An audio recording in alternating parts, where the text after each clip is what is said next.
राधे राधे दोस्तों। कार्तिक मास महास्य कथा की अध्याय नंबर 12। नारद जी ने कहा, तब इंद्रादि देवता वहाँ से भय कंपित होकर भागते भागते वैकुंठ में विष्णु जी के पास पहुँचे।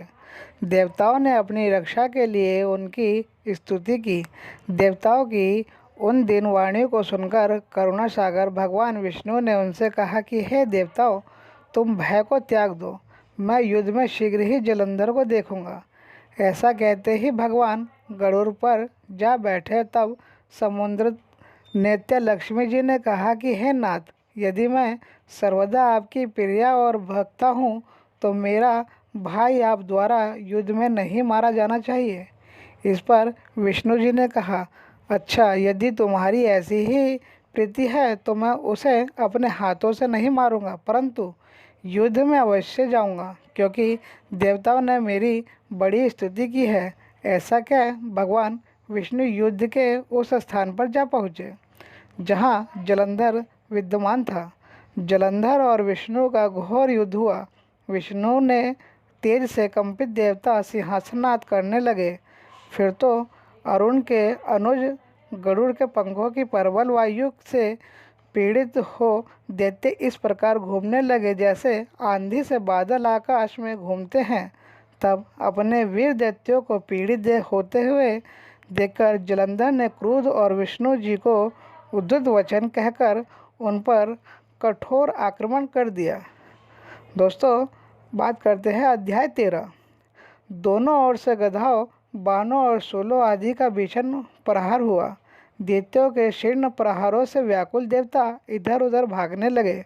तब देवताओं को इस प्रकार भयभीत हुआ देख गरुड़ पर चढ़े भगवान युद्ध ने आगे बढ़े और उन्होंने अपना सारंग नामक धनुष उठाकर बड़े जोर का टक्कर किया।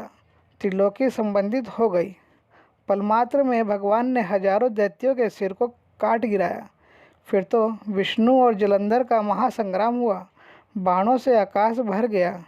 लोग आश्चर्य करने लगे। भगवान विष्णु ने बाणों के वेग से उस दैत्य की ध्वजा, छत्र और धनुष बाण काट डाले। इससे व्यवस्थित हो उसे अपनी गदा उठाकर गरुड़ के मस्तक पर दे मारी।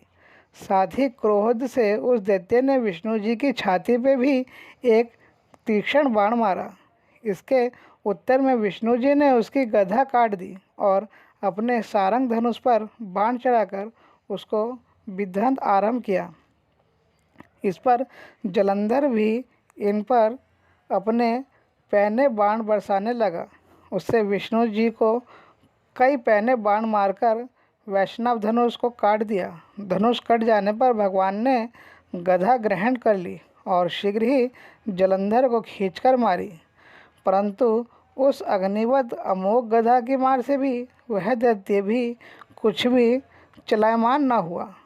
उसने एक अग्निमुख त्रिशूल उठाकर विष्णु पर छोड़ दिया। विष्णु जी ने शिव के चरणों का स्मरण कर नंदन नामक त्रिशूल से उसके त्रिशूल को छेद दिया। जलंधर ने झटपट विष्णु जी की छाती पर एक जोर का मुष्टिक मारा, जिसके उत्तर में भगवान विष्णु ने भी उनकी छाती पर अपनी एक मुष्टि का प्रहार किया। फिर दोनों घुटने टेक बाहुओं और मुष्टियों से बाहु युद्ध करने लगे। कितनी देर ही तक भगवान उसके साथ युद्ध करते रहे। तब सर्वश्रेष्ठ मायावी भगवान उसे दैत्यराज से मेघानी में बोले, हे रण दैत्य श्रेष्ठ, तू धन्य है जो इस महायुद्ध में इन बड़े बड़े आयुधों से भी भयभीत न हुआ। तेरे इस युद्ध से मैं प्रसन्न हूँ। तू जो चाहे वर मांग। मायावी विष्णु की ऐसी वाणी सुनकर जलंधर ने कहा, हे भावुक, यदि आप मुझ पर प्रसन्न हैं तो यह वर दीजिए कि आप मेरी बहन तथा अपने सारे कुटुंब सहित मेरे घर पर निवास करें। नारद जी बोले। उसके ऐसे वचन सुनकर विष्णु जी को खेद तो हुआ, किंतु उसी क्षण देवश ने तथास्तु कह दिया। अब विष्णु जी सब देवताओं के साथ जलंधर में जाकर निवास करने लगे। जलंधर अपनी बहन लक्ष्मी और देवताओं सहित विष्णु को वहां पाकर बड़ा प्रसन्न हुआ। फिर तो देवताओं के पास जो भी रत्न आदि थे सबको ले जलंधर पृथ्वी पर आया, निशुंभ को पाताल में स्थापित कर दिया और देव, दानव, यक्ष, गंधर्व, सिद्ध, सर्प, राक्षस, मनुष्य आदि सबको अपना वेशवर्दी बना त्रिभुवन पर शासन करने लगा। उसने धर्मानुसार सुपुत्रों के समान प्रजा का पालन किया। उसके धर्म राज्य में सभी सुखी से थे। अध्याय 14।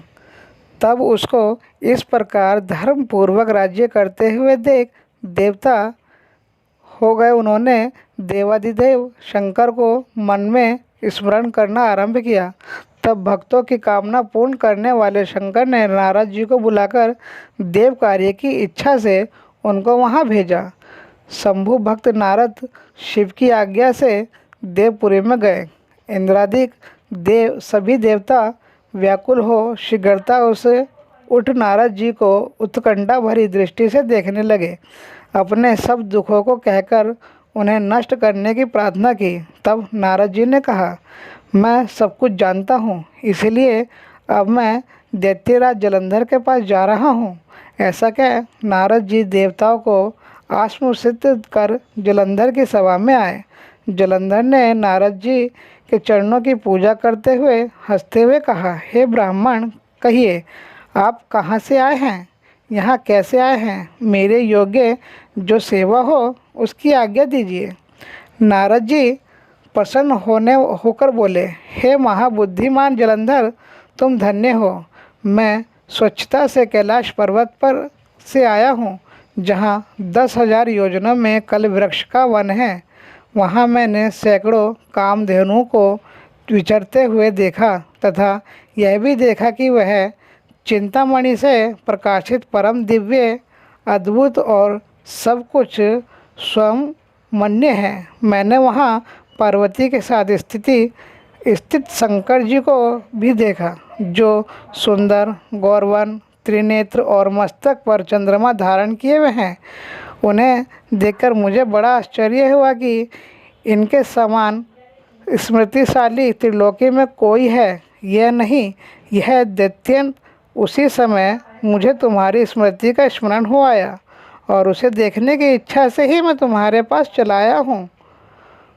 यह सुन जलंधर को बड़ा हर्ष हुआ। उसने नारद जी को अपनी सब स्मृति दिखला दी।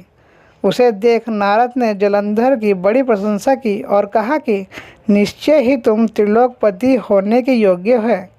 ब्रह्मा जी का हंसयुक्त विमान तुम ले आओ और पाताल और पृथ्वी पर जितने भी रत्न आदि है सब तुम्हारे ही होते हैं। ऐरावत, उज्जैन, घोड़ा, कलवृक्ष और कुबेर की निधि भी तुम्हारे पास है। मणियों और रत्नों के ढेर भी तुम्हारे पास लगे हुए हैं। इससे मैं बड़ा प्रसन्न हूँ। परंतु तुम्हारे पास कोई स्त्री रत्न नहीं है। उसके बिना तुम्हारा यह सब फीका है। तुम किसी स्त्री रत्न को ग्रहण करो। नारद जी के ऐसे वचन सुनकर दैत्यराज काम से व्याकुल हो गया। उसने नारद जी को प्रणाम कर पूछा कि ऐसी स्त्री कहाँ मिलेगी जो सब रत्नों में श्रेष्ठ हो। नारद जी ने कहा, ऐसा रत्न तो कैलाश पर्वत में योगी शंकर के ही पास है।